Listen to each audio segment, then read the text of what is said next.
अस्सलामुअलैकुम दोस्तों।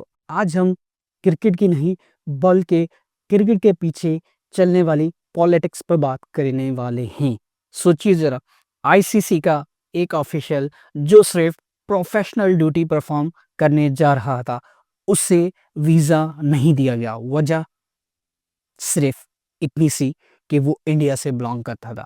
यह वाक़या बांग्लादेश के साथ हुआ और इसके बाद जो डेवलपमेंट सामने आई वो क्रिकेट के लिए बहुत अलार्मिंग है।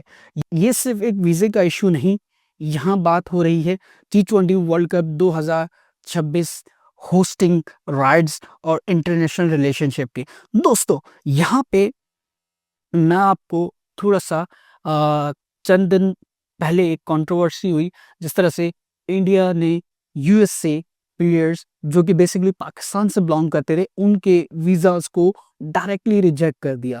जी हाँ दोस्तों, इसके साथ-साथ अब रिसेंटली उन्होंने इंग्लैंड के एक प्लेयर जो कि वो भी पाकिस्तान से बिलॉन्ग करते हैं बट वो इंग्लैंड के लिए खेलते हैं, उनका वीज़ा भी डायरेक्ट कैंसल कर दिया गया। दोस्तों, बांग्लादेश पहले ही ये अनाउंस कर चुका है वो इंडिया में टी20 वर्ल्ड कप के मैचेस खेलने के लिए तैयार नहीं है। उनका कहना है कि अगर वर्ल्ड कप होता है तो वो श्रीलंका, यूएई या पाकिस्तान जैसे न्यूट्रल वेन्यूज पर खेल सकता है, लेकिन वो अपने मैचेस को इंडिया में नहीं खेलना चाहता। इस कॉन्टेक्स्ट में जब आईसीसी ने अपने ऑफिशियल्स को बांग्लादेश भेजना चाहा तो इंडियन नेशनलिटी के ऑफिशियल्स का वीज़ा रिजेक्ट कर दिया गया। ऑफिशियल रीज़न ये बताया गया कि डॉक्यूमेंट इनकम्प्लीट थे। लेकिन क्रिकेट की दुनिया जानती है कि आईसीसी ऑफिशियल्स के लिए वीज़ा नॉर्मल एक फॉर्मेलिटी होती है। यहाँ से सवाल उठता है, क्या ये सिर्फ डॉक्यूमेंटेशन का मसला था या फिर ये डायरेक्ट पॉलिटिकल मैसेज था? बांग्लादेश का रिस्पॉन्स काफ़ी क्लियर लगता है।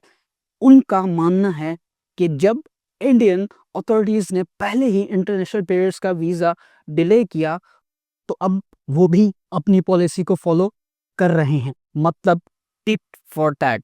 और ये टेंशन सिर्फ बोर्ड लेवल पर नहीं रुकी, इसका असर हमने इंडियन अंडर 19 और बांग्लादेश अंडर 19 मैच में भी देखा, जहां मैच के दरमियान ट्रेडिशनल हैंडशेक नहीं हुआ। दोस्तों, ये बहुत अफसोस की बात है, क्योंकि अंडर 19 लेवल पर प्लेयर्स को स्पोर्ट्समैनशिप और रिस्पेक्ट सिखाई जाती है, ना कि पॉलिटिक्स। क्रिकेट का असल हुस्न यही है, ग्राउंड पर राइवलरीज होती हैं, लेकिन रिस्पेक्ट उससे ज़्यादा होती है।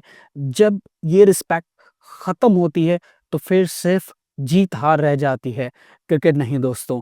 अब सबसे बड़ा सवाल आईसीसी पर आता है। अगर आईसीसी अपने ही ऑफिशियल्स के लिए स्मूथ ट्रैवल इंश्योर नहीं कर सकता, तो फिर फ्यूचर आईसीसी इवेंट्स का क्या होगा दोस्तों? आईसीसी को अब सिर्फ स्टेटमेंट देने के बजाय स्ट्रॉन्ग और न्यूट्रल एक्शन लेना होगा, वरना ये टेंशन आगे जाकर सिर्फ और सिर्फ बढ़ सकती है दोस्तों। क्रिकेट को पॉलिटिक्स से दूर रखना बहुत ज़रूरी है, क्योंकि अगर पॉलिटिक्स जीत गई तो क्रिकेट सिर्फ एक गेम बन के रह जाएगा, एक इमोशन नहीं दोस्तों। आप इस पूरी सिचुएशन को कैसे देखते हैं? क्या आईसीसी को ज़्यादा स्ट्रिक्ट होना चाहिए?